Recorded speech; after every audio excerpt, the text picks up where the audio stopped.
আসসালামু আলাইকুম। Hello viewers, আল্লাহ দরবারে লাখো কোটি শুকরিয়া।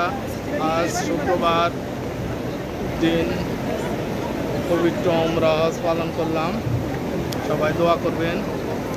বাটাবাটি চিন্তা করলাম পবিত্র মক্কা নগরীর সেই পবিত্র মক্কা শরীফের ক্যাম্পাসের কিছু ছবি আপনাদেরকে দেখানোর চেষ্টা করি আপনাদের ভালো লাগবে। এই যে এখন জুমার নামাজের অনেক দেরি, 11টা বাজে, লক্ষ লক্ষ মানুষের সমাগম হয়ে গেছে। আপনারা দেখতে পাচ্ছেন মূল মক্কার আশেপাশে সব ভরে গেছে মানুষ আর মানুষ,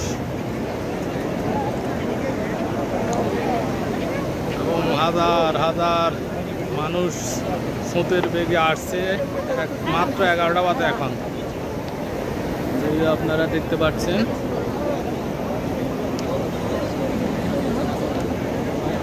ঠিক আছে, সবাই ভালো থাকেন। আমরা আমাদের জায়গা নেই। আল্লাহ হাফেজ।